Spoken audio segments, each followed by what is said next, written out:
Damari, Damari, Damari.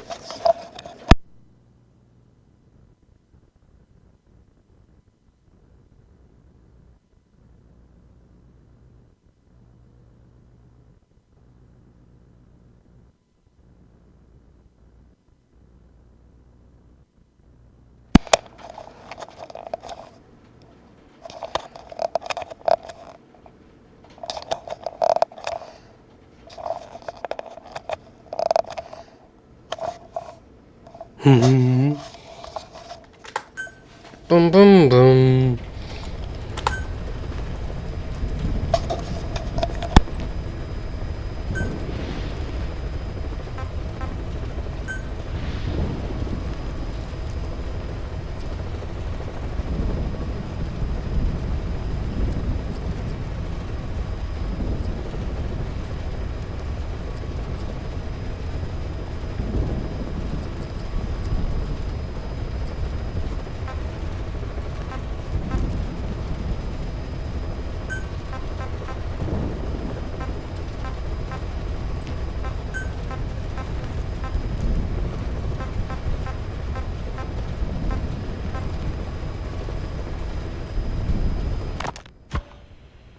This is a one-man infiltration mission, boss.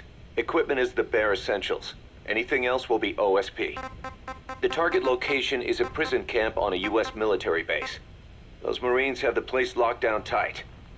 Your only backup will be one extraction chopper. We can't send anything else. You won't need to. Again, this is infiltration, a sneaking mission. Your number one priority is remaining undetected. Use discretion before engaging any guards you encounter. Be mindful of their sensory perceptions: sight, sound, smell, and pain. Fortunately, these atmospheric conditions will continue until dawn.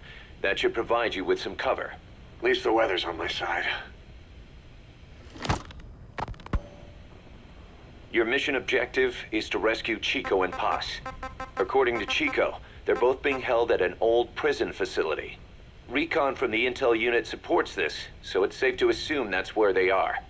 Once you've gotten them to the RV, call in the extraction chopper. I'll monitor the situation and offer guidance from here, but you'll be the one in the field. How you handle this mission is entirely up to you, boss. Snake, yesterday we received official communication from the IAEA. It says, "It has come to our attention that your organization recently purchased nuclear fuel from Uzbekistan authorities. We request permission to inspect your facilities." What a load of bullshit. Yeah, they're after Metal Gear Zeke's nuclear warhead. I'm betting this is payback from Cypher after Paz's leak. Using the UN. There's no telling how much influence they have. But the IAEA can only do inspections in countries that are party to the NPT. And we're not a country. Exactly. We haven't signed a safeguards agreement with the IAEA over peaceful nuclear use, and we're not obligated to report any nuclear material we have, nor information about any nuclear facilities. The IAEA has no authority to inspect us. But despite all that... That nuke's our last line of defense. We don't want to announce we have it until the world is preparing to wipe us off the map. Until then, we let everyone think we're just a private army with conventional firepower. What's Huey's take? That the problem's how to hide the nuke in Metal Gear. But I gotta tell you, he was all for it. I see. But there's no way we can have the IAEA poking around here. So what do we do? Ignore them? Send them an official letter of refusal. Say that we're a private organization and we've done nothing to attract this suspicion. You got it. We finished Zeke's waterproofing reinforcement yesterday. The day after tomorrow, we'll be done installing the main depth control tank, the compressed air tank, and the attitude control propeller pod. Huey. If the underwater test goes well, next week we'll try the 300-foot seabed depth. Drop the act, Huey. How did we end up agreeing to the nuclear inspection? Because after you sent that letter, I told them. After careful reconsideration, we agree to your request. And frankly, we should be inspected. This is our chance. If they come and go without discovering the nuke, we can tell the world we're clean. Of course, it's risky, and we'll have to make sure everything's perfect, but it'll be worth it. Huey, can they do an inspection without going through the Board of Governors? We contacted the IAEA's admin branch, and they said there's no record of us being brought up at any of the board's meetings. I'd say probably a preliminary inspection to determine whether we should be referred to the board. So it's bound to be a small inspection team, and they won't be here that long. Don't worry, leave everything to me. Has the media gotten wind of this? Yeah, 2 major Western networks want to do stories on us. I planned on saying yes. What? You want to broadcast this place to the world? That's why I agreed to the inspection. This is a golden opportunity. We can use the media to prove to the world we don't have a nuke. Besides, even if we said no, it would just be delaying the inevitable. Kaz, our hands are tied now. Start getting the place ready. Thanks, boss. Don't get the wrong idea. You've set it up so that any more changes of heart will arouse suspicion, that's all. Zeke stays, but we'll have to move all other AFVs to shore. Any potential troublemakers can go with them for some mandatory R&R. Sound good, boss? Just do it. About the inspection, what do we tell the men? The truth. What else? The one thing we don't need to worry about is anyone here spilling the beans about Zeke. Good point. What about the Sandinistas? There's still quite a few of them left on the base. I hate to say it, but it won't look good having Soviet bloc personnel here. The problem is, moving a group that size in a hurry would look even worse. At least Amanda's on assignment in Cuba. They'd recognize her. She should stay put for now. All civilians save Huey will have to return to their countries. Even your Parisian? Of course, we'll get her whatever paper she needs. Dr. Strangelove's departure came at a perfect time. The less Zeke-related staff here, the better. Wait, she left? That's right. You were away on a mission. She left last week. There's nothing cooking in AI weapons research, and Zeke is complete. There was really no reason for her to hang around. I'm surprised Huey let her go that easy. Yeah, his crush on Strangelove was never much of a secret, huh? He followed her everywhere while Zeke was in development. Boy, would she get pissed. But he does have a lot on his mind right now. I've got bigger issues to deal with. That's what he said. That's the spirit, Huey. 10 days ago, we got reports that Paz was still alive. She survived. She was rescued by Belizean fishermen who found her drifting in the Caribbean. So what's the plan? Silence her before we're compromised? No. I've got something else in mind. Our friends at Cypher suspect Paz could be a double agent. She's being held for interrogation at a camp on the southern tip of Cuba. Black site. Nice. A slice of American pie on communist soil, and out of U.S. legal jurisdiction. The upcoming inspection of Mother Base has to be connected somehow. The timing's too perfect. The UN's nuclear inspection. My guess is they're trying to corroborate Paz's leak. We're an army without a nation. Word of our capabilities gets out, and we'll have the whole world out to shut us down. Having an American private intelligence agency involved's bad news. Cypher's the ones who sent Paz to us in the first place. She knows their true nature. Right. Paz is our only link to Cypher. If she's still alive, we need her on our side. If not us, who else is gonna rescue that bitch? When do we do it? The inspection comes first. We'll deal with us afterwards. Do the men know? Word has started to spread. The information came from Cuba through Amanda. One of the base personnel used to belong to El Frente. I'll tell everyone we don't concern ourselves with the survival of enemy spies. We need them focused on the inspection. And if we get her back here and she isn't cooperative, there's still plenty of room for her in the ocean. Works for me. What about Chico? He had a chance to stop Paz from hijacking Zeke and he blew it. He's carried that guilt ever since. Kid really did care about her. Chico, it's hard to say how he'll react. Have Amanda call him out to Cuba. He shouldn't be here right now. Good idea. They haven't seen each other in a while. Little time with Big Sis and he'll forget all about you-know-who.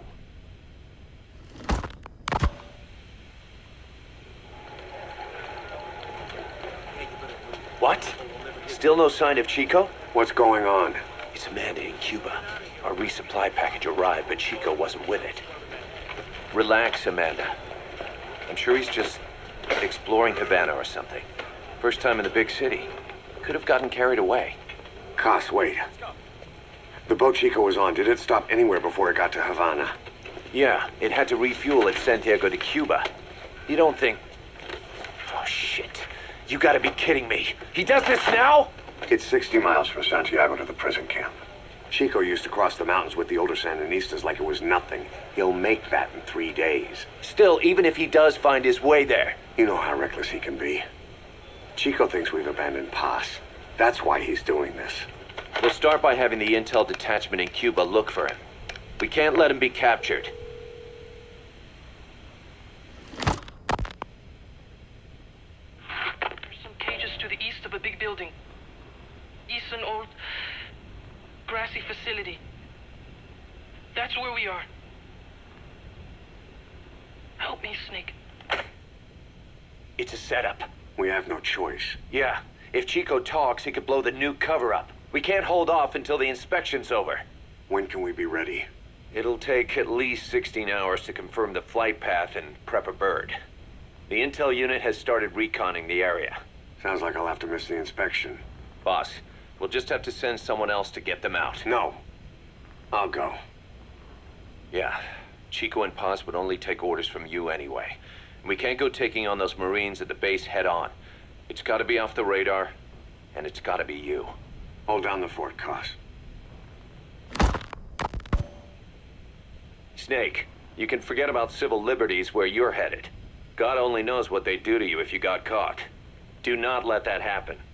The Cubans leased the land to the U.S. as a gesture for helping them gain independence from Spain. The deal remains in effect until both countries agree to dissolve it, or the U.S. abandons the land. That's why America still operates the base even after La Revolucion. Problem is, it's leased land. Meaning it isn't American soil, so the U.S. Constitution doesn't apply there. That allows them to withhold its civil rights protections. Yeah, that's Uncle Sam's excuse. The area was originally only for detaining refugees from countries like Cuba and Haiti. But a few years ago, the CIA and its like started using it as a black site. Enemies of the state are renditioned there and subjected to extreme forms of interrogation. You can bet Cypher had a hand in that. As you'd expect, American and other Western human rights organizations aren't allowed anywhere near the place. What happens there disappears down the memory hole. Who knows what they're doing to Chico and Paz? I'd like to interrogate her ourselves. But if worst comes to worst, make sure she's dead. Chico, on the other hand, we have to bring back. Fast. He knows too much about us. Cos? The area is surrounded by mines placed by both the U.S. and Cuba, making escape on foot impossible. You're heading into the Lion's Den, Snake. Don't take this one lightly. Come back in one piece. Yeah.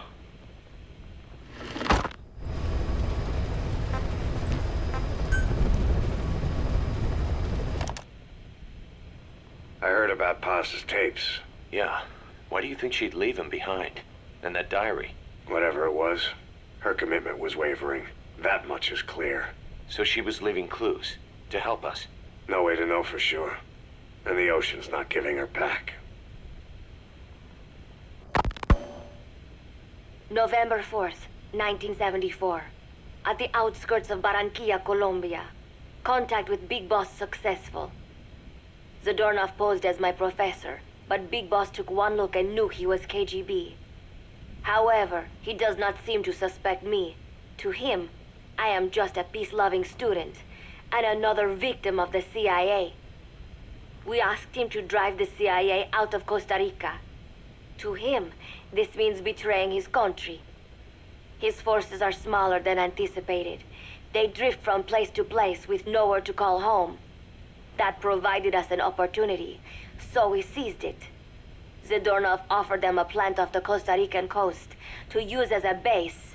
As expected, Miller jumped at the chance. Although initially reluctant, Big Boss came around when Zadornov played him the tape. All because the voice on it sounded like his mentor, the boss. Naked Snake, the man who once saved the world from the brink of nuclear war. Awarded the title of Big Boss for his service.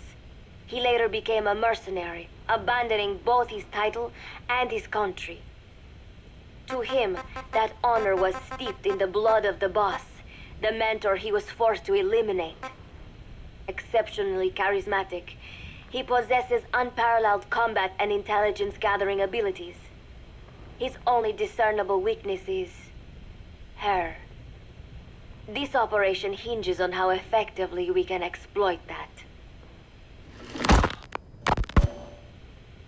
Kazuhira Miller is Big Boss's lieutenant. Half Japanese, half American. He once served in Japan's self-defense force.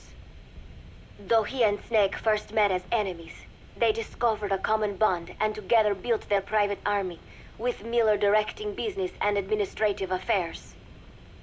He comes off as shallow, but his true intent is hard to read. I must be careful. All that is clear is his infatuation with Big Boss. With East and West fighting over its control, Central America is now the most contested region on Earth. CIA Central American Station Chief Coldman has developed Peace Walker, a fully AI-automated, fail-deadly nuclear launch system with which he aims to reignite the Cold War. Snake's new objective in Costa Rica is to prevent that. Zadornov's, or should I say, the KGB's plan is to play the two sides against each other, turning the entire region red. Not one of the three parties realize they're all just pawns in Cypher's hands. Cypher watches all. Mother Base has developed rapidly since being established in the Caribbean Sea. They recruit more personnel daily, and already their mercenary services are turning a profit. Big Boss's leadership and charisma, and Miller's business acumen drive this impressive growth. Furthermore, joining forces with a faction of the FSLN has expanded their power even more. They have even commenced their own weapons development program. All is proceeding according to Cypher's will. I could not be more pleased. Snake's pursuit of Peace Walker led him to an AI modeled after the boss's thought patterns. It was incomplete, but, somewhat ironically, making contact with Snake was the necessary finishing touch. Meanwhile, the scientist behind Peace Walker's locomotive control, Huey, defected to Snake's army. His presence has greatly accelerated weapons development at Mother Base. I failed to anticipate Coldman's madness, but nuclear war was averted. However, this was only after the boss AI on board Peace Walker sank itself to the bottom of the lake, in what could be likened to suicide. The boss laid down her gun, choosing to sing for peace instead, and Snake, himself a gun, parted ways with her. In doing so, he reclaimed the title he once abandoned. He is Big Boss. Zadornov has been detained. Since this leaves my cover identity without a guardian, the Mother Base staff has taken me in. I am now better placed than ever to monitor their internal affairs. Everything continues to unfold according to plan. The developer of the boss AI, Dr. Strangelove, has also come to Mother Base. With her and Huey's expertise, they can now develop a weapon capable of matching Peace Walker. Development on the bipedal weapon is now complete. They call it Metal Gear Zeke. It stands there like some sort of mystical guardian. The soldiers gaze on it with pride and reverence. Big Boss has elected to arm it with a nuclear weapon. As an army without a nation, they seem to feel the need for a deterrent against whatever the world might pit against them. It is a dangerous gambit. Why do such a thing? Their nuclear strategy differs from the Americans and the Soviet Union. The superpowers deter attack by revealing their nuclear arsenals to one another. Snake and his men know that if they were to go public with this, the whole world would unite against them. Business would dry up overnight. So they do not plan on revealing the nuke until necessary. This ace-in-the-hole approach is their idea of a nuclear strategy. Wielding a deterrent, all the while unable to reveal its existence. I wonder if Snake sees how vulnerable this makes them. Yes. Hijack Zeke? Yes, I did indicate that to be our leverage. But I cannot imagine his agreeing to that now. But did you not raise them to safeguard your governance without borders? No. I have not forgotten. Cypher watches all. Yes, things are proceeding, but modifying Zeke has not proven easy. I am using Zadornov to buy some time. No, I have not forgotten what you said. However... Well, forgive me for asking, but... This is you I am speaking to, isn't it, Cypher? I will fight Big Boss. The world must be ruled by a single will. To defy Cypher is a fate worse than death.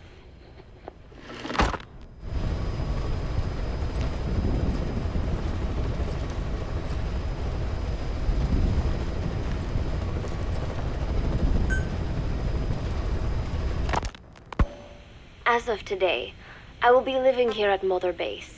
Now my real trial begins. Zadornov was paying my room, board, and tuition, but he has since been captured. I told the man that with no more money from the KGB, I could no longer afford school. He bought my story, and when I said I would be willing to work, he took pity on me and let me stay. For some reason, Miller really pled my case. That was helpful, but the man is still a fool. His men are no better. They think their training makes them strong, but that kind of strength is nothing in the face of true power. And better yet, they wait on me hand and foot, believing I am just a schoolgirl. Looks like I won't be working too hard after all. Just today, while scouting out the living quarters, I saw a group of them in the corner of the deck making a fuss. Going over for a look, I saw they were feeding a kitten. A bunch of grown hard men, and they're the ones acting like schoolgirls. Look, isn't he cute? What is wrong with them? Disgusted, I just nodded and smiled. I must stay in character after all. I indulged their chit-chat for a few moments. Then one of them asked me to give the thing a name. They had just taken it from its mother. I named it Nuke. I improvised some nonsense about how our compassion for living things can help prevent wars.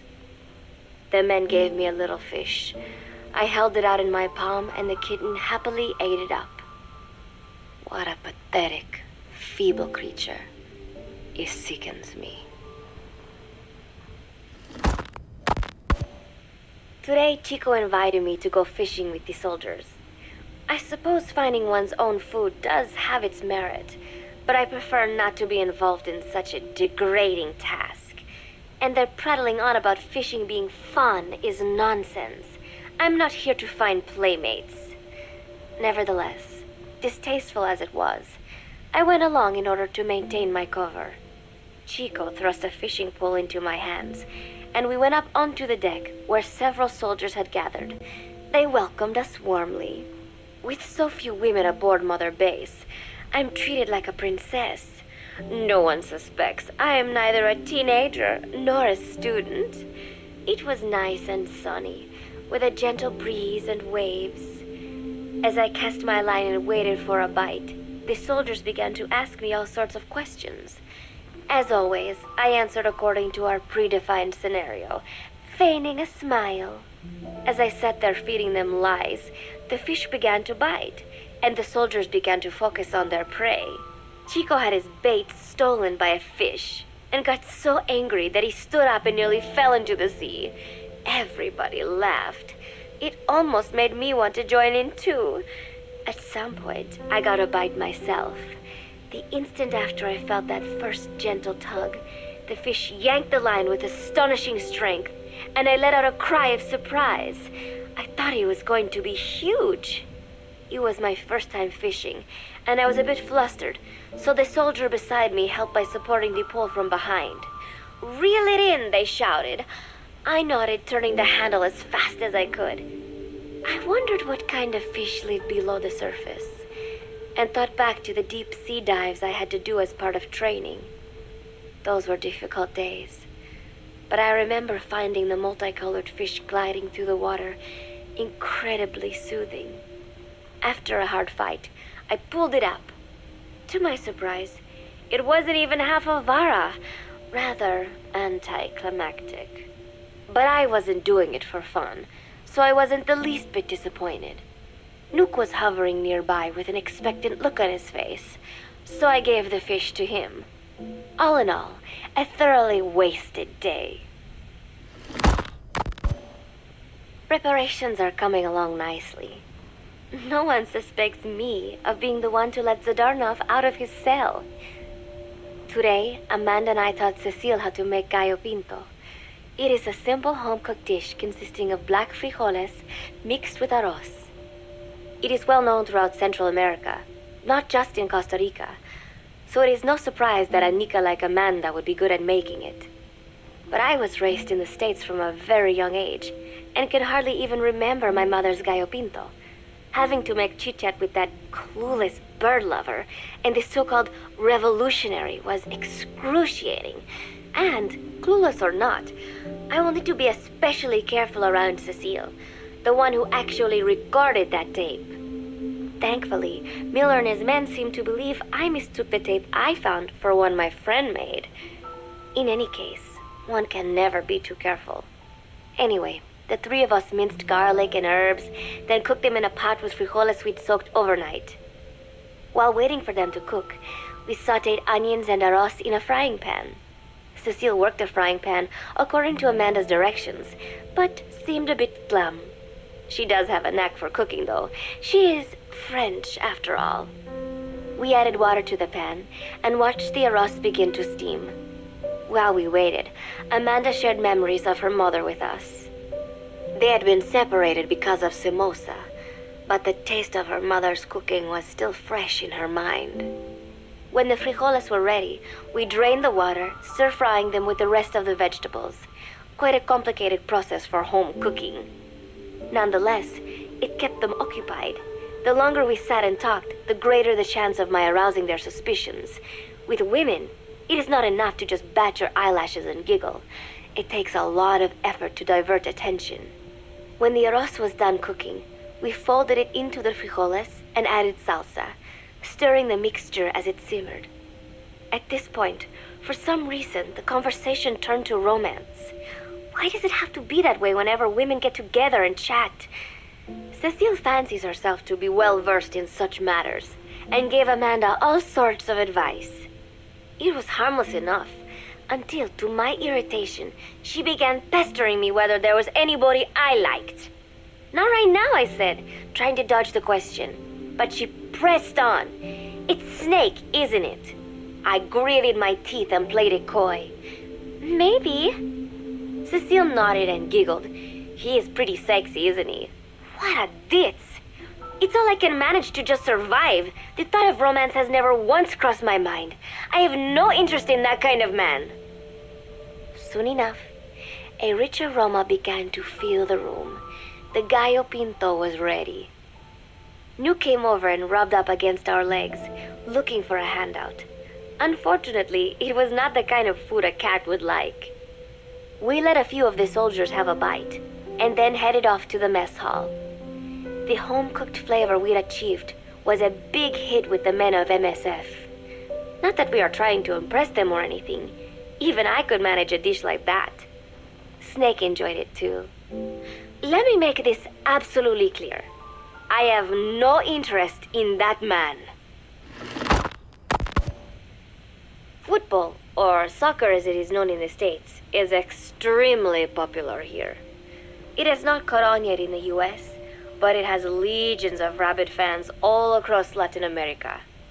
These fans can get so rowdy that it is commonly believed El Salvador and Honduras went to war in 1969 over scuffles in a soccer match.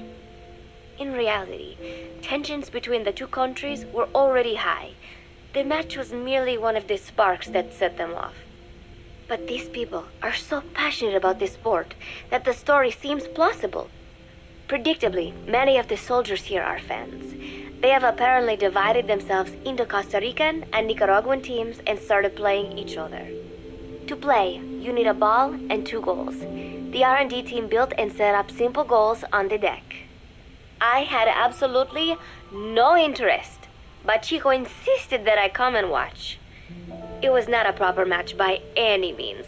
The pitch was not even regulation size. But the players and spectators alike got pretty excited. They banged empty cans and shouted cheers through the handmade megaphones. It almost felt like carnival. Huey, the referee, blew a whistle to start the match.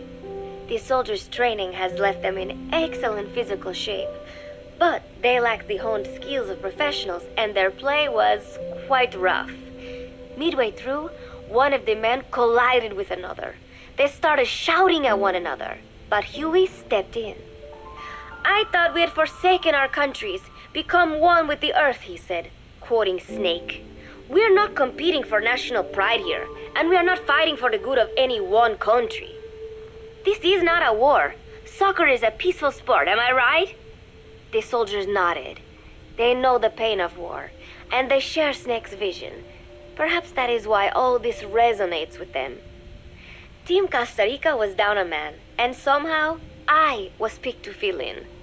Costa Rica had the advantage up until that point. I suppose Huey wanted to keep it balanced. The soldiers agreed with Huey's call. Maybe the Costa Rican players felt an even matchup would be more fun too. I could not be bothered to run at first, but chasing the ball out there in the hot sun, I was soon drenched in sweat. Before long, I found myself actively seeking out the ball, partially out of desperation. I picked up a loose ball deep on the opponent's side of the field. Even though he's Nicaraguan, Chico cheered me on, yelling, "Go for it, shoot!" I launched the ball as hard as I could, only to have it blocked by the keeper. Disappointment only increased my determination. In the end, I didn't score a single goal, and Costa Rica gave up its lead. It was really close, though. We congratulated each other on a good match and sprawled out in the shade on the deck, exhausted. The ocean breeze felt so nice on my sun-soaked body. Nuke came over. It is one of his favorite spots, and stretched out next to me. And together, we watched fluffy white clouds drift lazily across the clear blue sky. It was lovely out today, so I decided to sun myself in a lounge chair up on the deck when Strangelove came up to me. Despite the heat, she was in her usual long sleeves and pants. I waved at her. She looked away and mumbled, "Hello there. Fancy meeting you here." I asked if she needed anything, feeling her eyes creeping up and down my body like she was savoring it. Finally, she swallowed and said, "You have such beautiful skin." Bewildered, I shook my head and said, "No, not at all. I had heard rumors that she was a lesbian, but she couldn't be after me, could she?" She continued to stare and said, "No, it is beautiful, but you must not let yourself get so tanned." And then she took my hand in hers. "What is wrong with a little sun?" I asked, trying to cut the conversation short. But she shook her head violently. "No, you mustn't. A young lady should take better care of her skin." She was acting strangely now, as if aroused. She lectured me on the perils of tanning, how it ages skin, causing wrinkles and spots, and in the worst cases, even skin cancer. I knew already that tanning could cause spots, but I thought only pale-skinned Anglo-Saxons had to deal with that. Having a scientist tell me it causes aging, though, that spooked me a little. If I am to keep playing the teenager, I will have to start paying more attention to my skin. Sensing my anxiety, she took a small tube from her pocket. She said it was the sunscreen she always used. She told me to keep it. I didn't know what to say. I was more than happy to take it, but exactly what were her intentions? Was she merely being nice? Or is she really into me? Either way, there was no reason to refuse, I suppose. I have undergone training.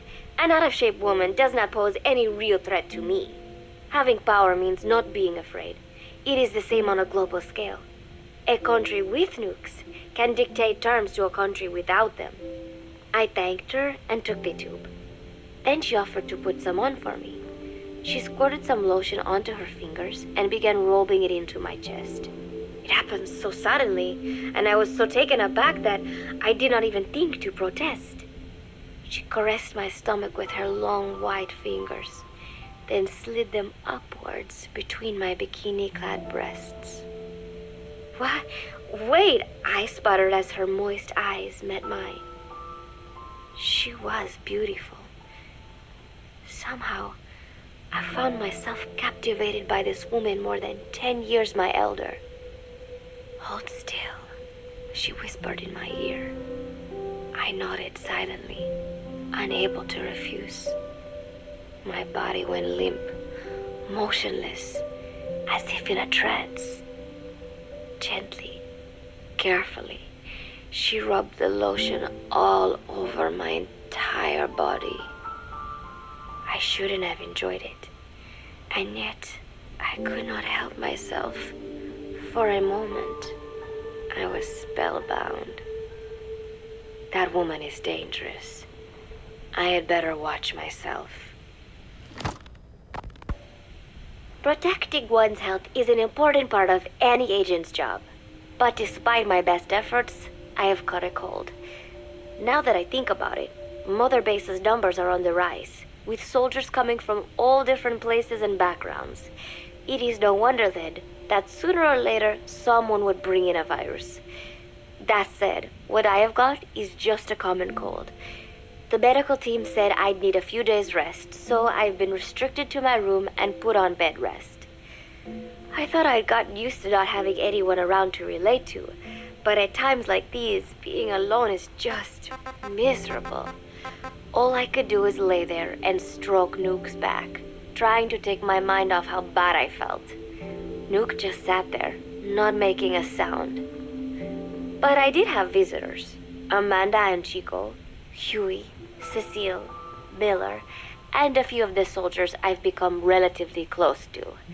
Amanda made me a soup with herbs she said were good for a cold. Miller told me to take it easy. I will sing you a lullaby, he said, then broke out a guitar and sang some incomprehensible song in Japanese. I did not need to understand the lyrics to know he is an awful singer. Then he said, "You know what is good for a cold? Suppositories. Here, I'll show you." He began to take off his pants, so I threw my tissue box at him to make him go away. Then Strangelove showed up, saying she had some miracle Indian cure. "It has got eucalyptus extract," she said. "It works best if you rub it into your chest." And then she tried to take off my nightshirt. I whacked her with my pillow, and I got rid of her. Chico brought me a little flower in a cup. It had been growing in a little bit of earth that probably found its way on board, stuck to something else. "I found this on the deck. Here, you can have it." He tried to act nonchalant, but I am pretty sure he's got a crush on me. None of them understand. If they thought these little visits would cheer me up, they were wrong. Tonight, Snake himself came to my room. Like the rest, he believes I am just a schoolgirl and treats me as such. "Why did you abandon your country?" I asked him. "Why create the MSF?" Of course, I knew the answers already, but I wanted to hear it from him. As I had imagined, he was not exactly forthcoming. All he would say is that his country abandoned him because all he could do was fight, and that is why he needed the MSF, because that is all he is any good for. Then he said, "Fighting is the only thing I understand, but that does not mean I have got a grudge against those who believe in peace. I am not one of them, and I do not believe in peace. Conflict is in man's nature. We fight our enemies in order to survive. Maybe we are not so different after all, he and I. But that is exactly why I'm going to have to kill him, or else he will have to kill me. When I stop and think about this wretched existence, being killed by a man like that suddenly does not seem like such a bad thing." Every month, Mother Base throws a party for all the soldiers whose birthdays fall in that month. There is something strange about a military organization having parties. Really though, it is just an excuse to drink and make noise. It is not easy to get alcohol on a fortress in the middle of the ocean. Most days they are training from dawn till dusk. They do not have time for things like drinking. That is why Snake and Miller came up with the idea, to give everyone a chance to let loose. Obviously, a bunch of bores like that are not going to bother with blowing out candles on a cake. Rather, they sit there in a cloud of cigarette smoke, drink beer, eat meat, tell tasteless jokes, and swap crude insults about one another's hometowns. But it hardly ever breaks out into something serious. They talk up a storm, but they're just having fun. It is funny. You have got members of FSLN rubbing shoulders with the UCLAs, people who once would have considered the other mortal enemies. I wonder if that is what makes Big Boss so popular. In leaving their countries behind, they leave their hatred for other countries too. Miller seemed a little protective of me. Hope they're not being too crude, he said. But soon enough, he too was drunk. He yelled, "Come here and take a look at the real Kazuhira Miller," then dropped his pants and mooned everybody. The other soldiers burst out laughing. I have never seen such a crude, ridiculous party before. And yet, all these people, laughing and acting the fool. Is this what they call peace? For some reason, I began to think about all that has happened since I came here. Fishing with Chico, cooking with Amanda and Cecile, playing soccer, having visitors when I caught a cold. When I stop and think about it, my time here has been the most peaceful of my life. But that is about to end. I cannot imagine he will be willing to negotiate. It seems I am to fight the legendary Big Boss. I do not know if I'll be able to beat him. But if I have to choose between death and defying Cypher, I will gladly choose death. The thought of dying does not scare me. But if I disobey my orders, the fear and despair awaiting me will be far worse than anything I can imagine. It was Cypher who took me in as an orphan, gave me food and a place to live. His orders may have been unreasonable, but I will never repay my debt entirely. It seems I have no choice. I must fight this man. I must fight Snake. Do you know Miller, Snake's right-hand man? Apparently has got at least one serious weakness. He is an insatiable womanizer. He does not bother me, most likely because he considers teenagers off-limits. But he has hit on every single one of the few female soldiers here at Mother Base. They ought to be telling him where to stick it, but end up falling for it so easily. I think some of it stems from the fact that he is actually not that bad looking. Anyway, today, that nasty habit got him in trouble. He and Snake got into one of their rare fights, and I was there to see it. They burst out of the showers, completely naked, trading punches. I am no child. The sight of a naked man does not make me blush. But this was something else. "Maybe this'll teach you," Snake yelled as he slammed his fists into Miller's chest. I heard later that apparently he had been two-timing someone, and that same someone had gone to Snake with her troubles. As I see it, it is her own fault for letting herself be deceived like that. If she is too dumb to see through Miller's lies, then she got what she deserved. But this was not the first time it had happened, or the second. And Snake read Miller the riot act. Miller argued back, and what began as a shouting match turned into a fist fight. "You son of a bitch," Miller yelled as he swung. "Not bad," said Snake, smiling, "but not good enough." And then he was back on the offensive. They had already been at it pretty hard in the showers, and their bodies were covered with bruises. Both of these men had been trained for war, their bodies deadly weapons. They were each bleeding from a dozen places. All this from a fist fight. Even so, it was far less gruesome than if they had given it their all. It was obvious that one of them would be dead were they fighting for real. Miller took another swing, yelling, "Try this then!"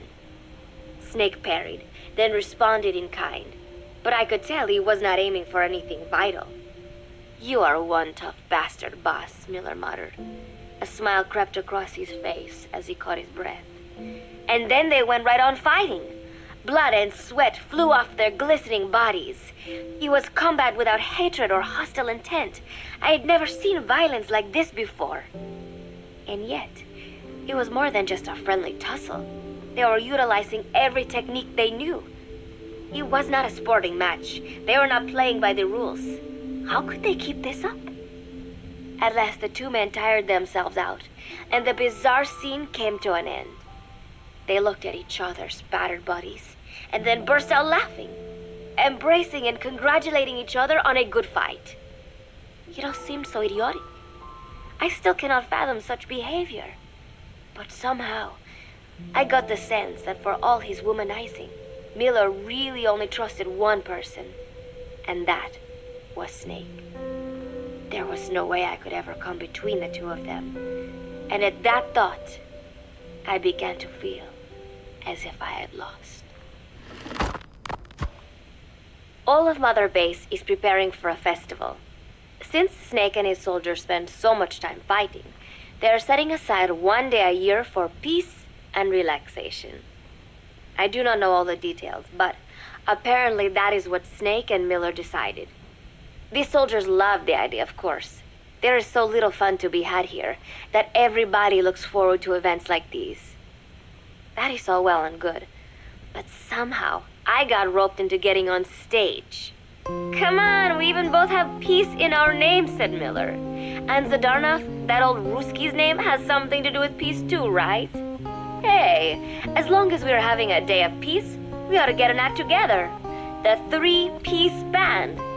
I thought he was joking. He then proceeded to share his idea without bothering to check with me.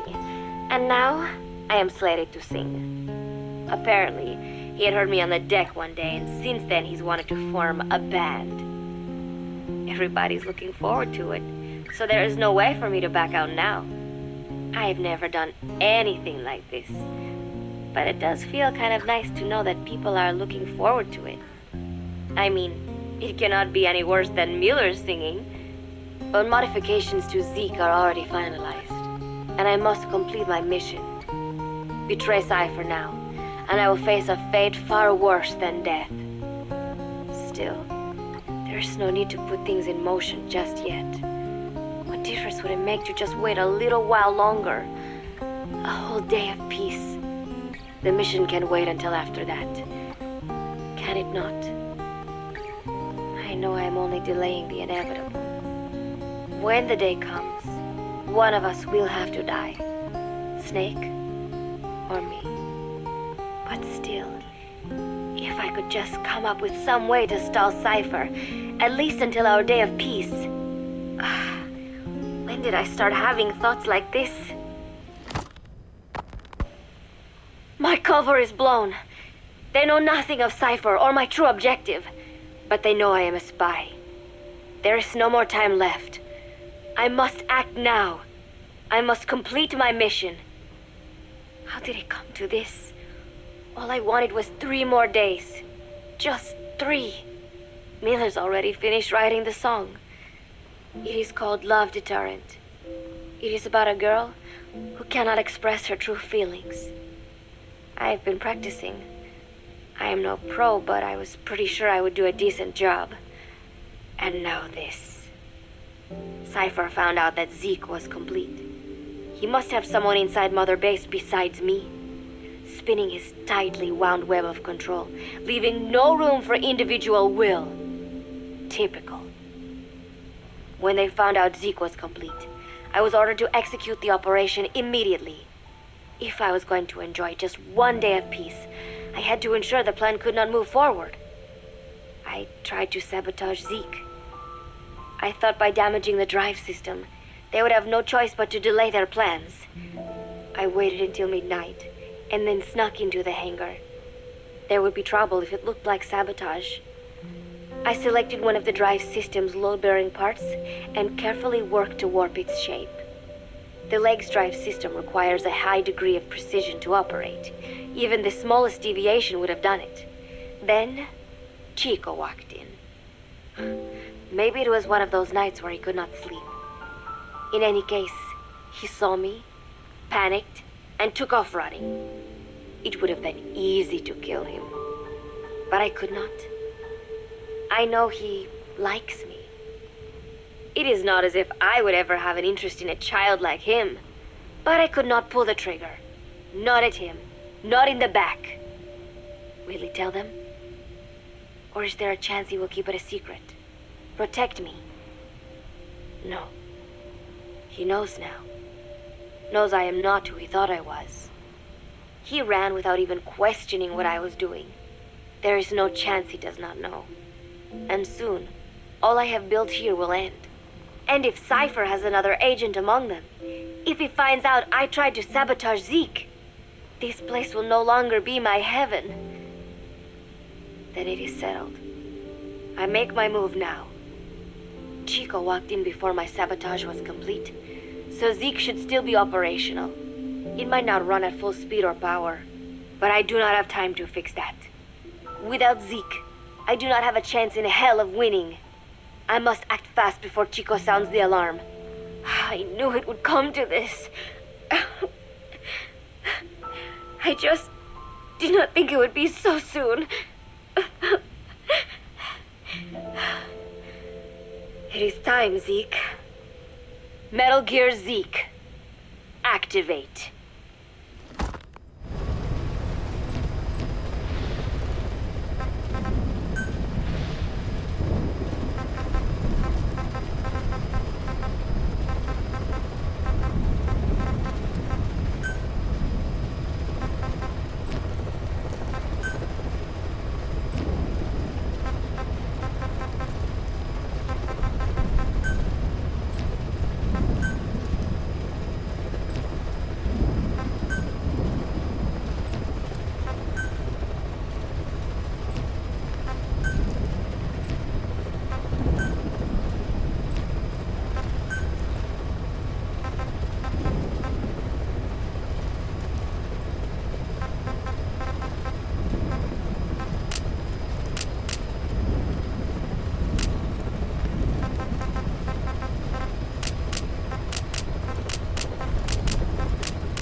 told us everything. Don't worry, I kept my word. She didn't suffer long. Here. You earned it.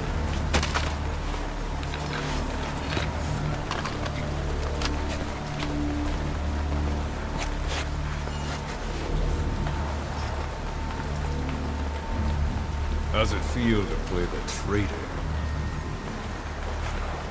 No more war games. You're a real man now, soldier.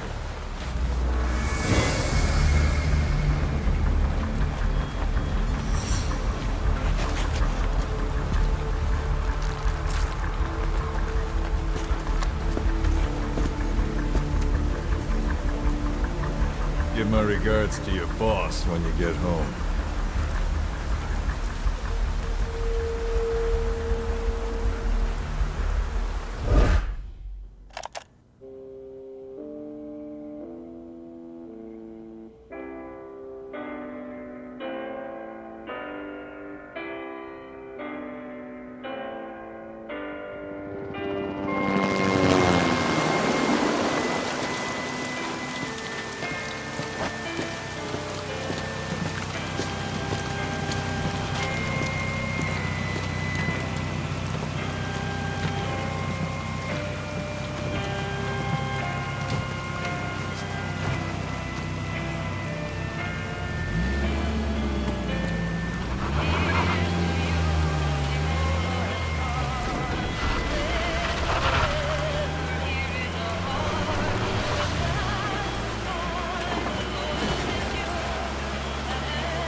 Ten days ago, we got reports that Paz was still alive.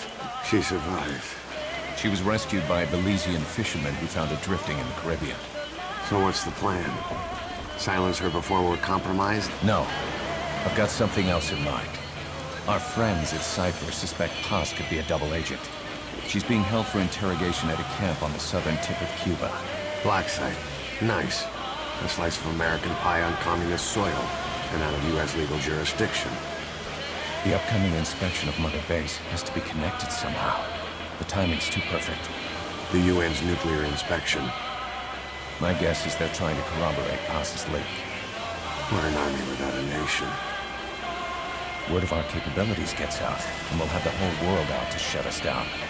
Having an American private intelligence agency involved's bad news. Cypher's the ones who sent Paz to us in the first place. She knows their true nature. Right. Paz is our only link to Cypher. If she's still alive, we need her on our side.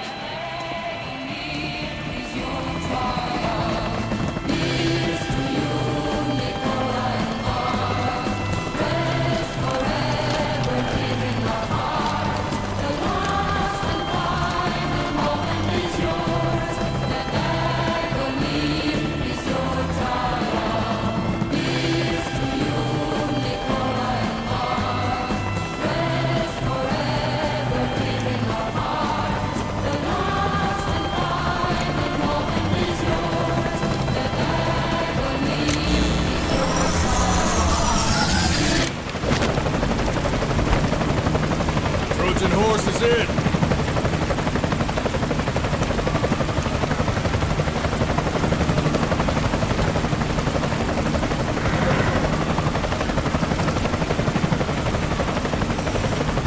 This pirate crackdown's a go! Move!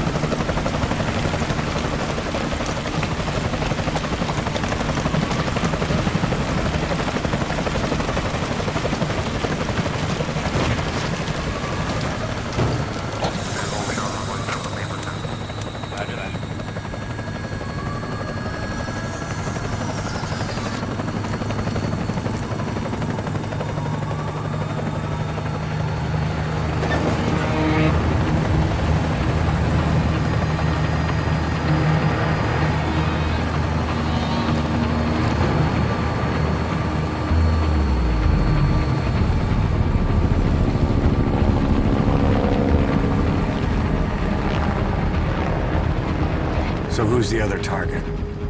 That would be Chico. He's being held in the same area as Paz. Last radio contact was 40 hours ago. Find them both. Bring them back alive. Enter the compound from the south cliff. Secure Chico and Paz, then report back from the rendezvous point.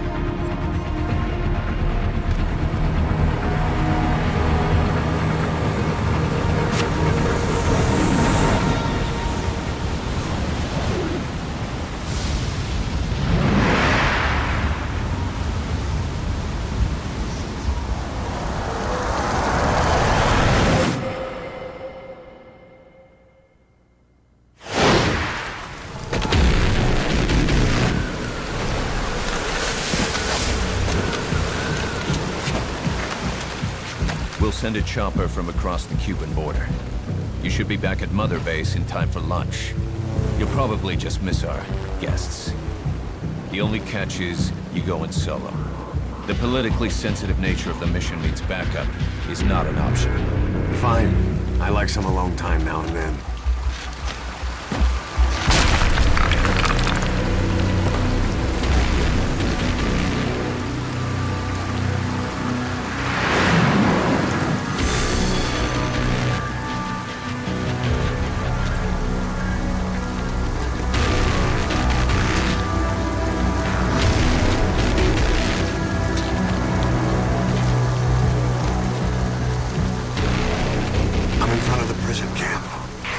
Excellent, Snake.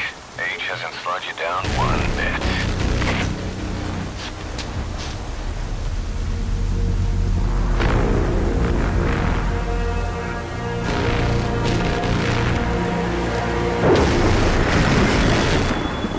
Kept you waiting, huh?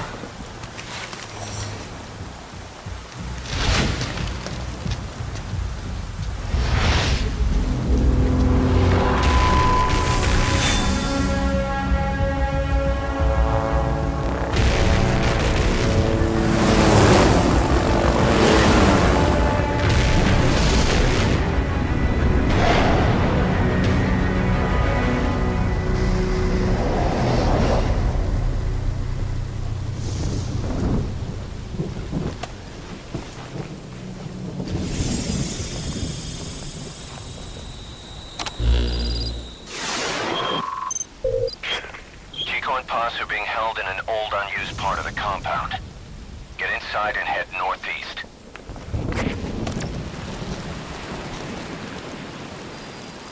Mission info has been This is an updated. infiltration mission. You've got to stay out of sight. Before you go any further, use your binoculars to recon the area. We had no more than a dozen guys at Barranquilla. Some of them with barely enough gear to protect themselves. Now here we are, not 1 year later, over 300 men strong. But the way I see it, this is still our 0 hour. Once this mission's behind us, I want to pitch you some ideas about expansion.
This is the transmission we intercepted.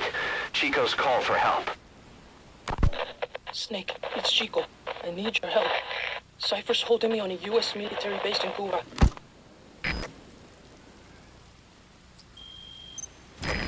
Boss, it's here too. We're at the prison area on the coast. There's some cages to the east of a big building. East an old grassy facility. That's where we are. Help me, Snake. Their lives are in your hands. Get Chico and Paz out of there.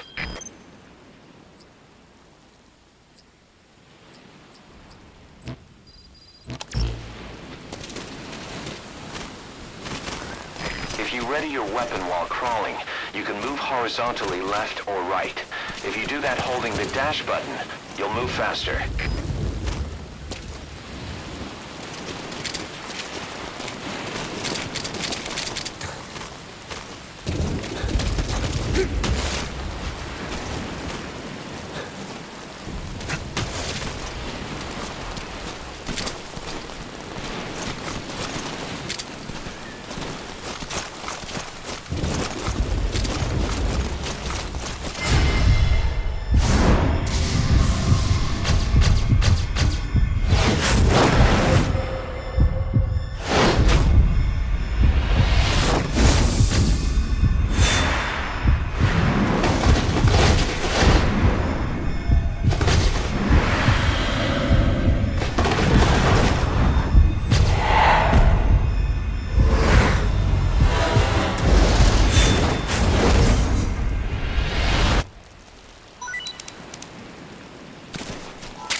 XOF.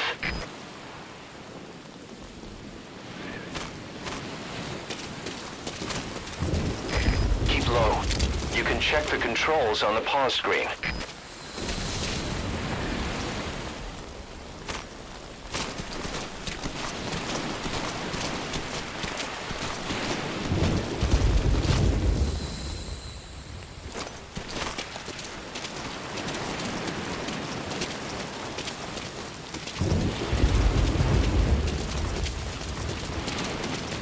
To climb an obstacle, press the action button.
Now head east to the old prison area. You can bring up the target's location on your iDroid. Eyes open, boss. What do you see? Press the call button to get more intel.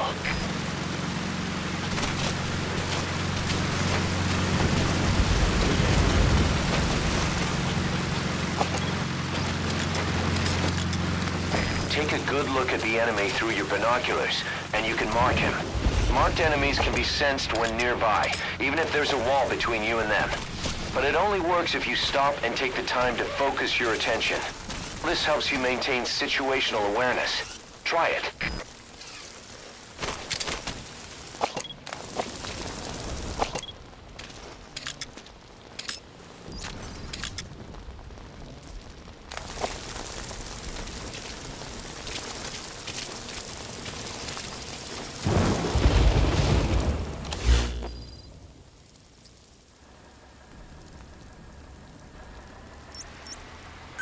Marker removed. Marker placed. Marker placed. Marker removed.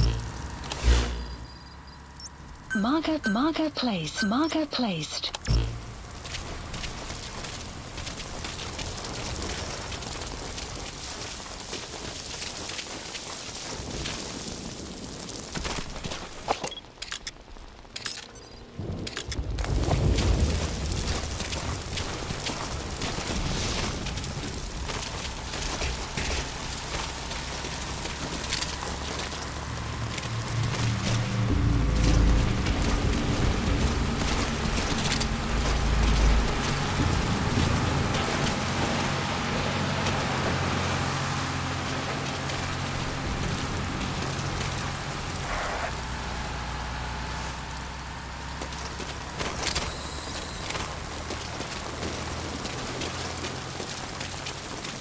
Contact me if you need advice.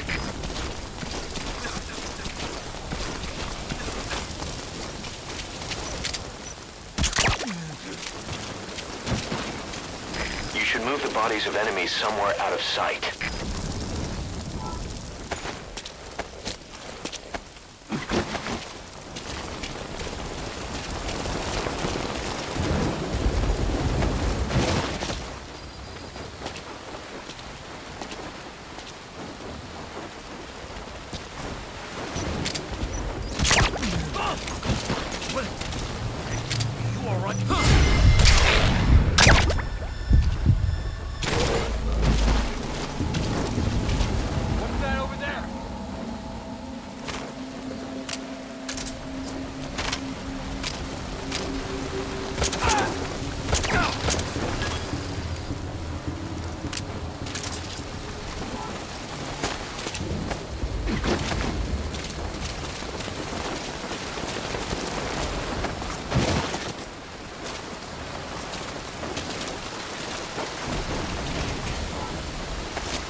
That guard's in the way.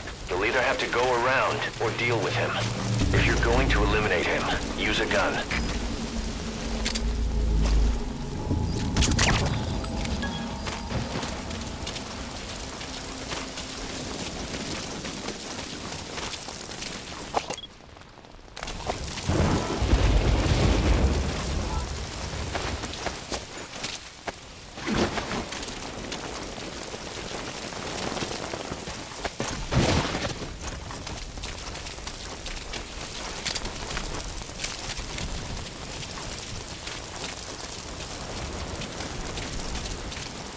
That's the old prison area.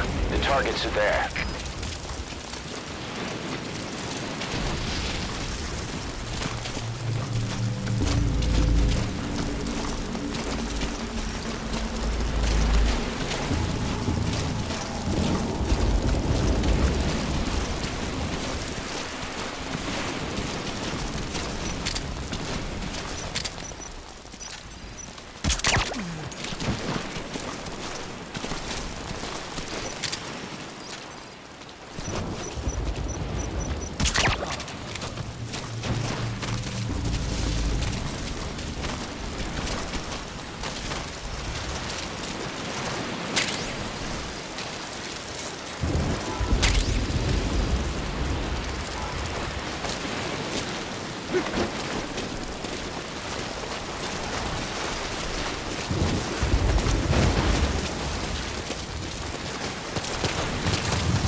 Someone in there. What do you plan on doing?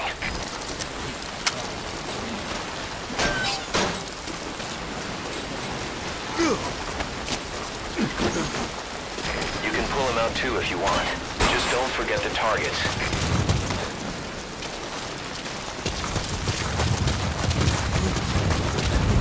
Once you don't end up head first in the ocean.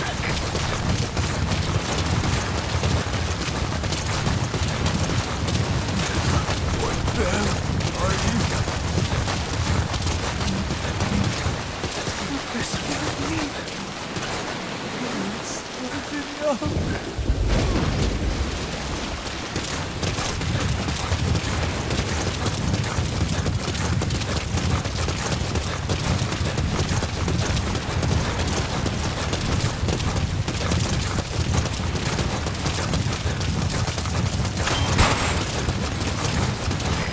Prisoner. Looks like he's alive.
POW. That's fine if he has some intel, I guess.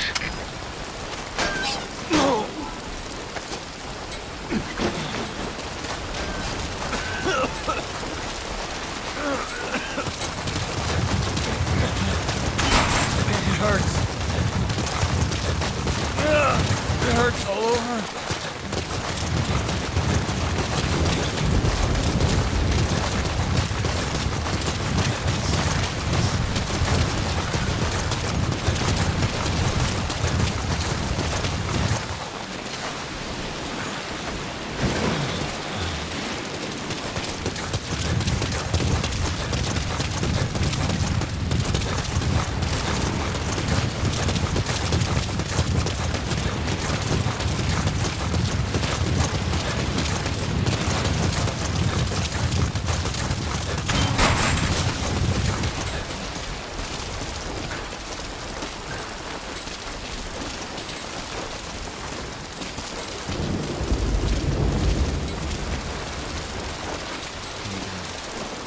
Another prisoner.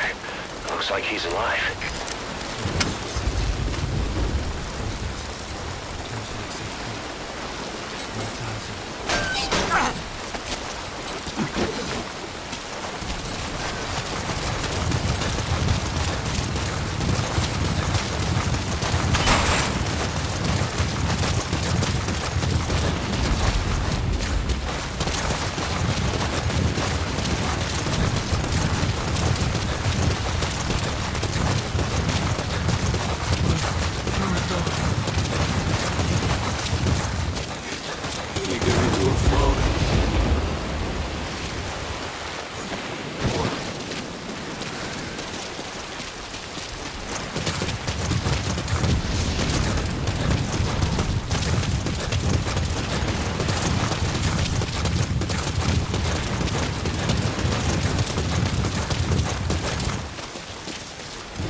Chico, it's me. No! No! Go away! Go away! Get off me! Chico, keep it down. Go away!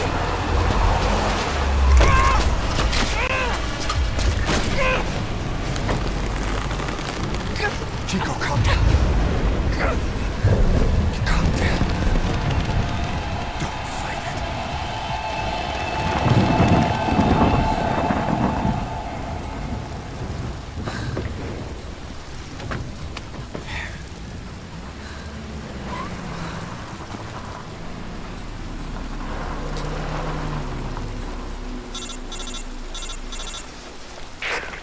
I got Chico. And Paz. Not here. Are you sure? Pretty sure. Is Chico able to walk? Hold on.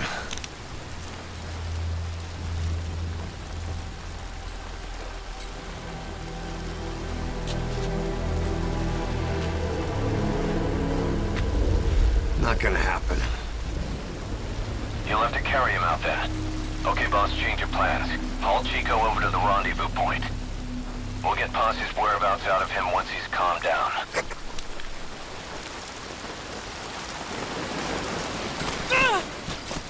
Mission info has been I updated. marked the RV on your map. Okay, now carry Chico there. The map has been updated.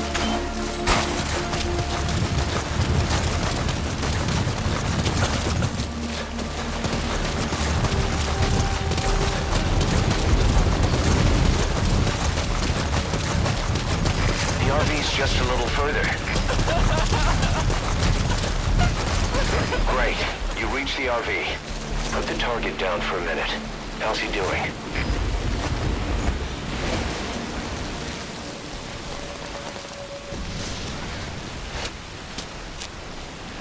Chico, where is Paz?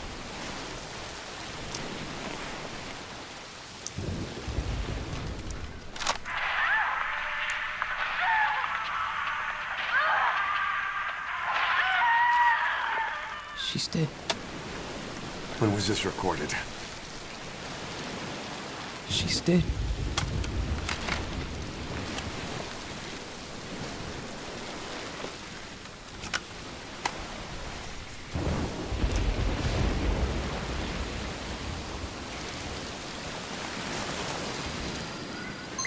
Okay, now use your iDroid to call the chopper for pickup. Updated.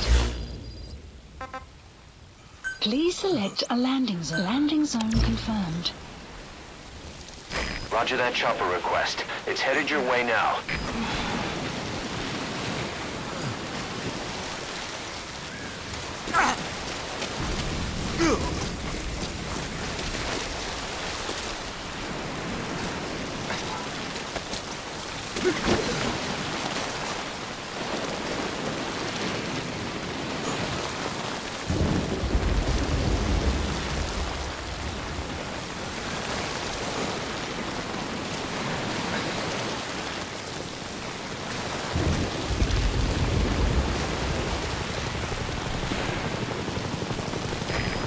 This is Morpho, arriving shortly at LZ.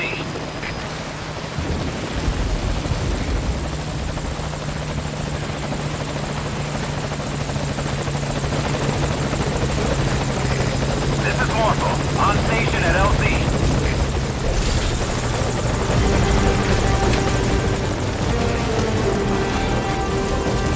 Put the target on the chopper.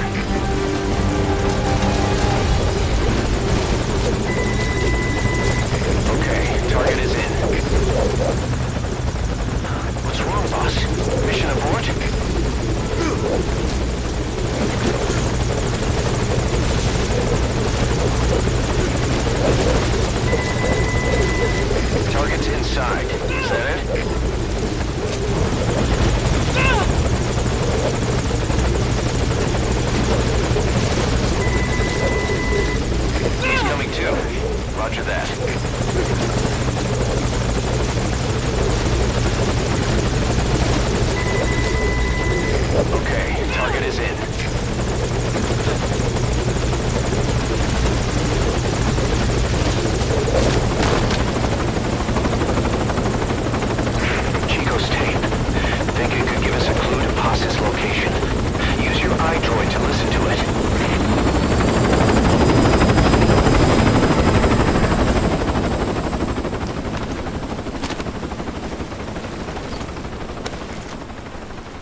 Pass!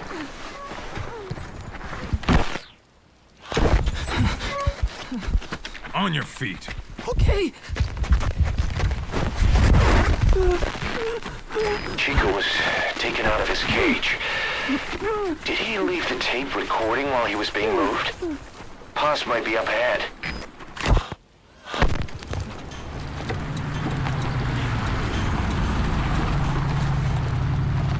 I hear vehicles.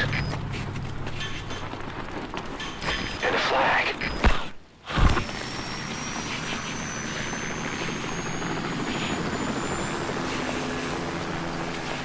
Must be near the heliport.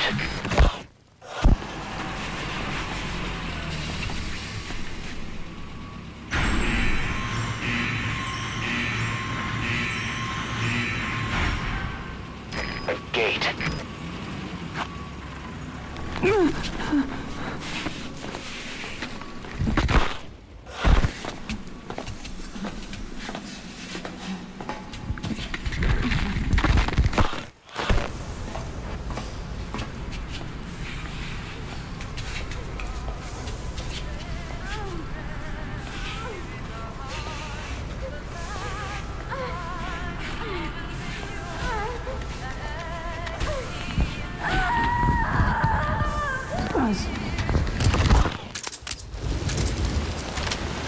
Chico left the tape on record while he was being moved.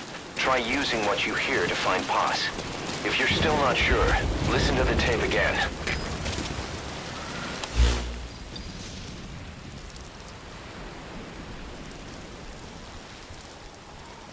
Marker placed. Marker removed.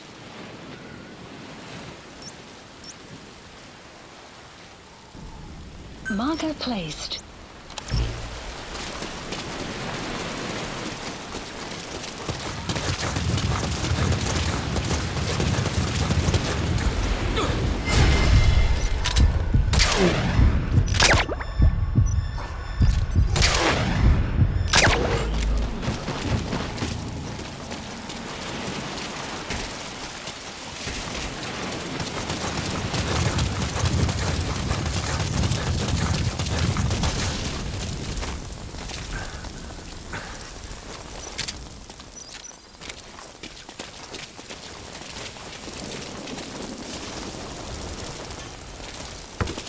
That sound. A flag fluttering. Next, they headed for a place with a helicopter. CQC is effective for dealing with nearby enemies.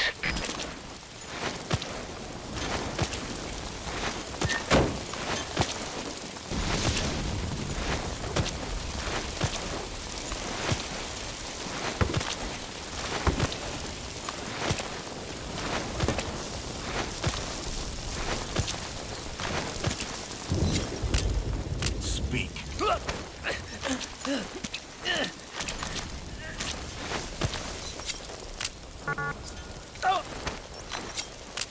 Spit it out. Spit it out. The map has been updated.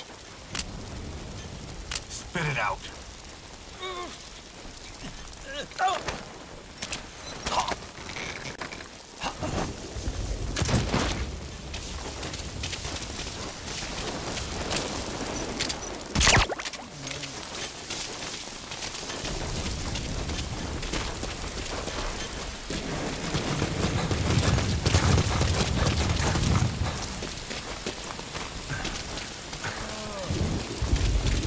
The helipad.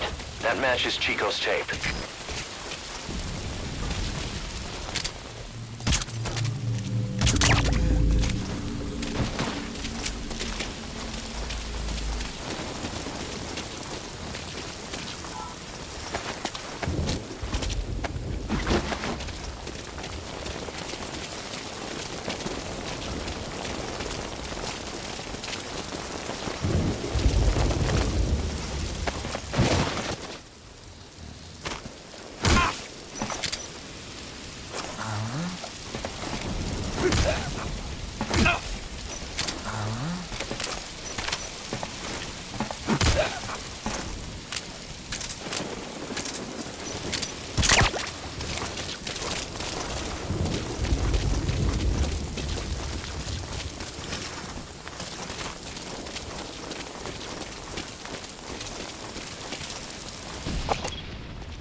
An armored vehicle. You don't want to take on that cannon.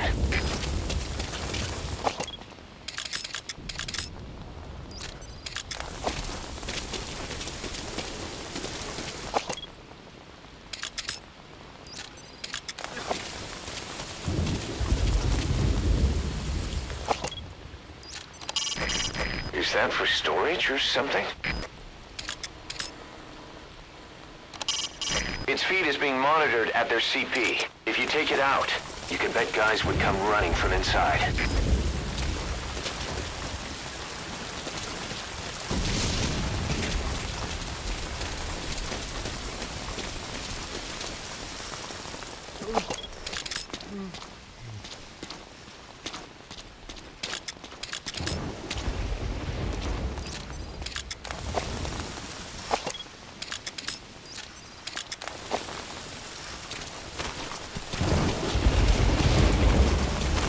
Surveillance camera.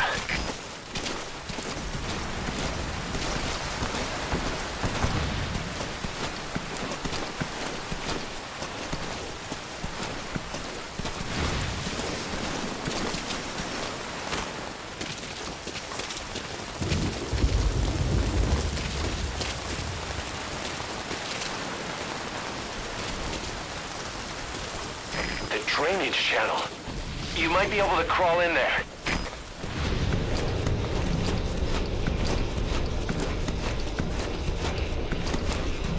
Still searching for Paz? Try interrogating some of the Marines. They must know something. Put the squeeze on them.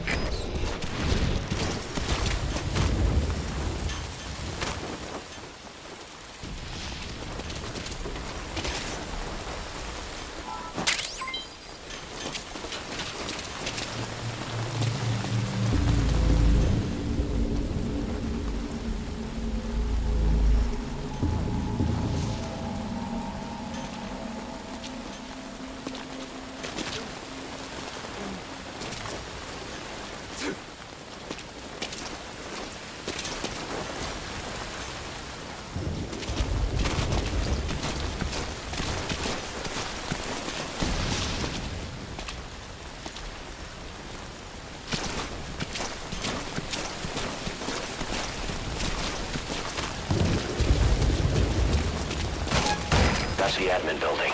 Watch your corners.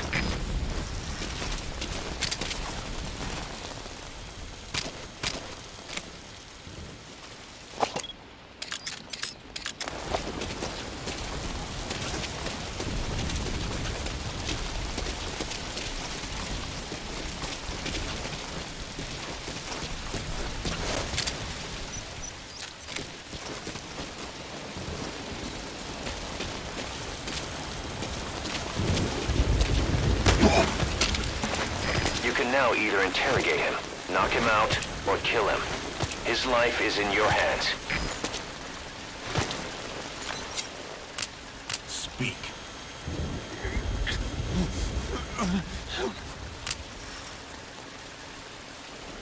Spit it out.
Mission Boss, info has get been Posse onto the helicopter.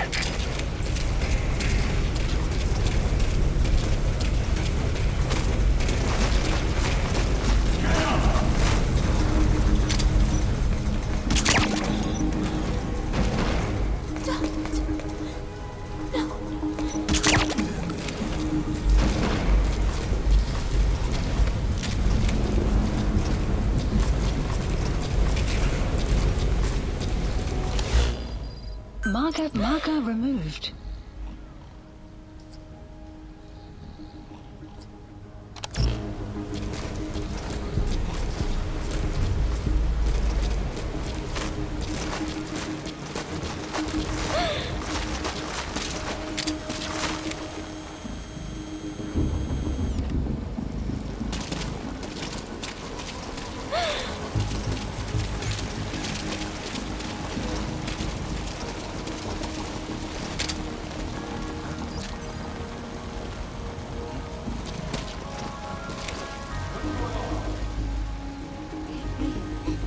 Hit me all you want.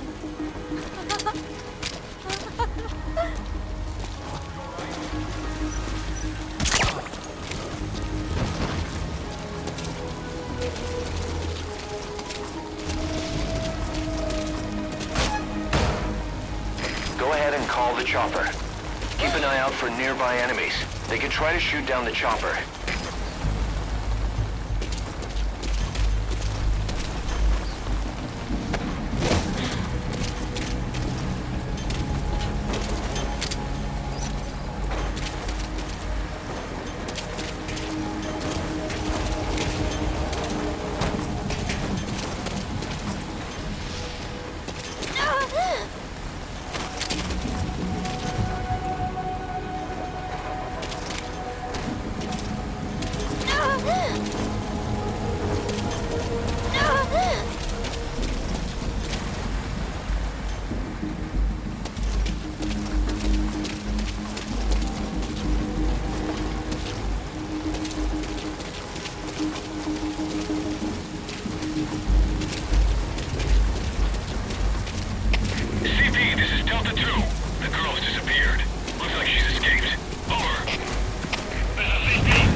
Its weapon too.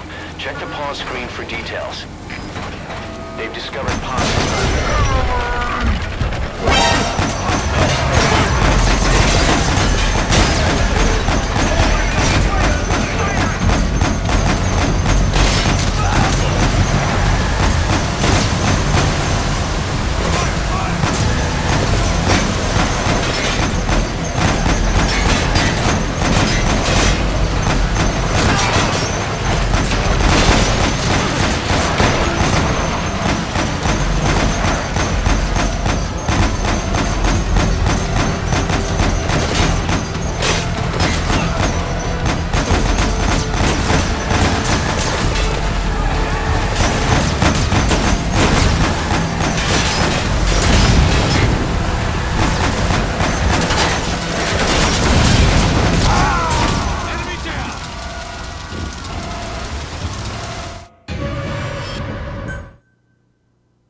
Call the chopper. Keep an eye out for nearby enemies.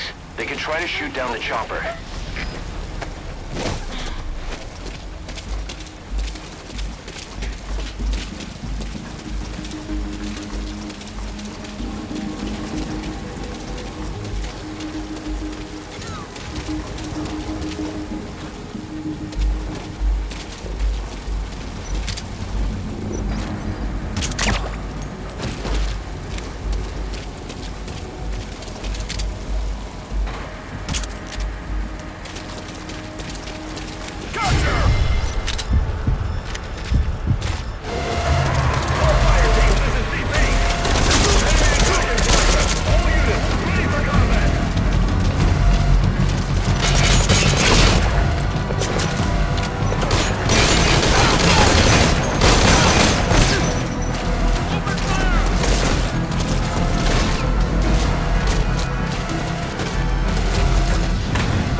Reselect a landing zone. Landing zone confirmed. Roger that, Snake.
Snake. Snake! Medic!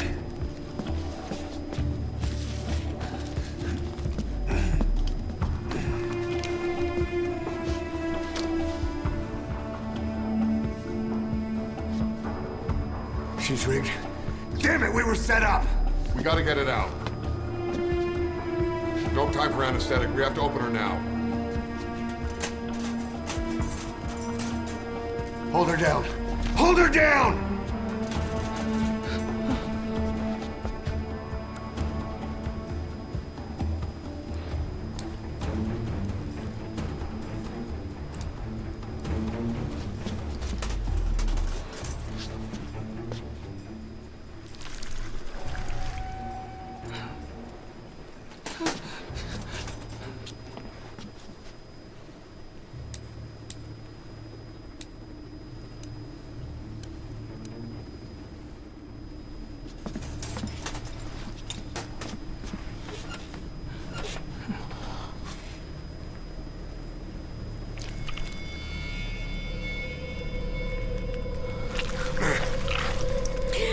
Keep her gun in.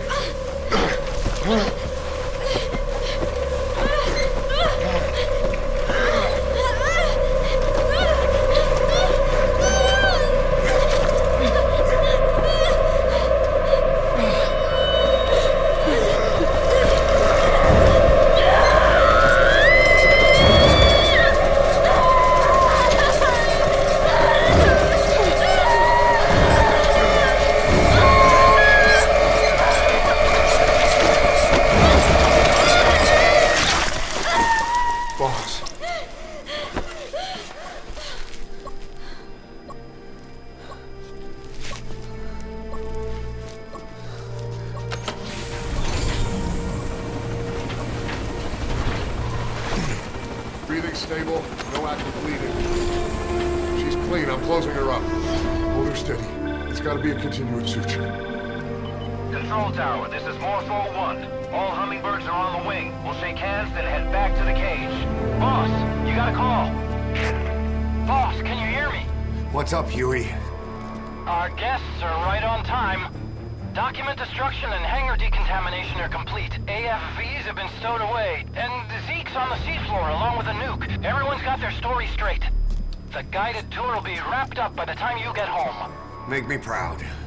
By the time they leave, I'll have the IAEA praising us as the poster boys for world peace. Out.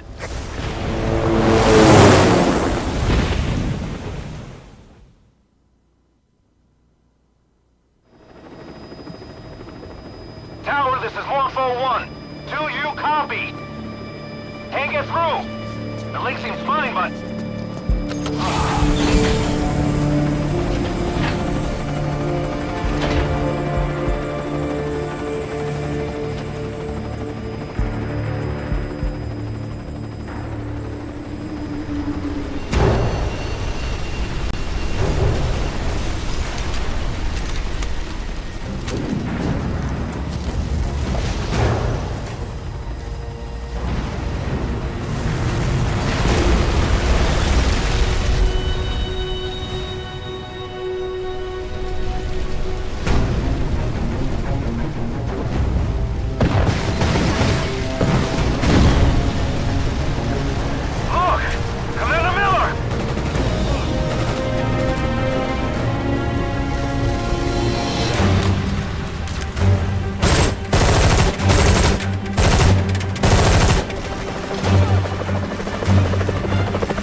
inspection was nothing but a smokescreen. I heard explosions, then... They played us like a damn fiddle! Give it back! This isn't right, that was ours! We built it, damn it! You spying bitch! Come on, start talking, bitch! Come on, get up and start talking!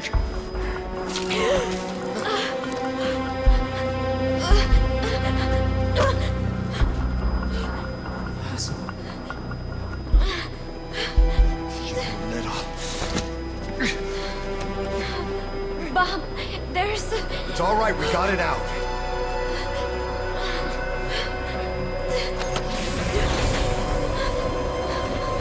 There's another in my...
Your favorite song?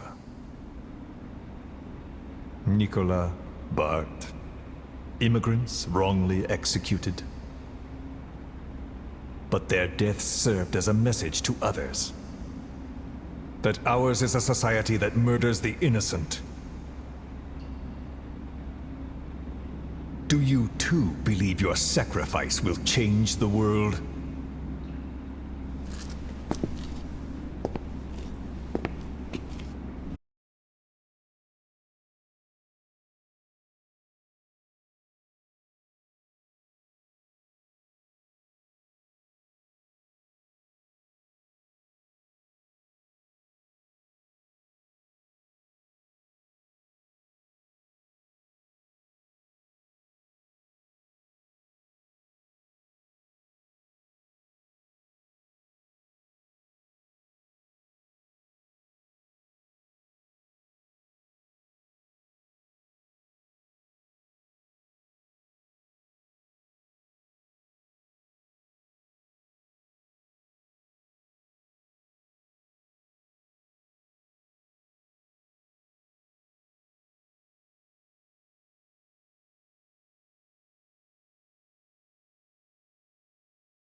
Cypher's been in hiding ever since his grand experiment.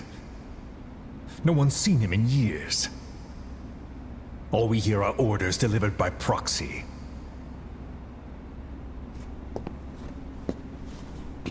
Except you. You met with him, face to face, in order to contact Big Boss. Tell me where he is. Where is Cypher? Where is Zero? I've never known choice. Where I was born, the language I speak, I've never had the freedom to choose for myself. But you, right now, are free. Do as you will. This will save Big Boss. It may. Will you really kill Zero for me? Not for you. All right. Zero is...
Don't you die on me, damn it! He's dropping!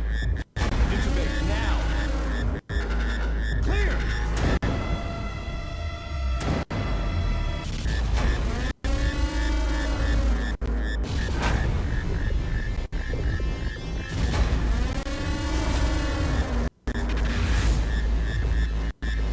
No response. Hit him again!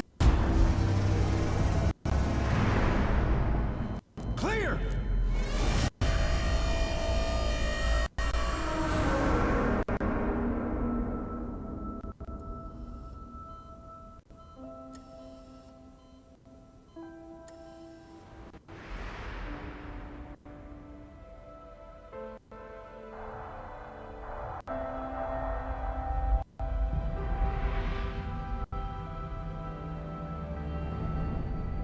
You've been in a coma for quite some time. Yes, I know. You would like to know how long. I'm afraid it's been 9 years. Why are we still here? Just to suffer.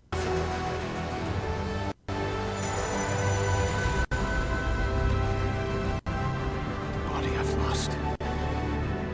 Comrades I've lost won't stop hurting.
this!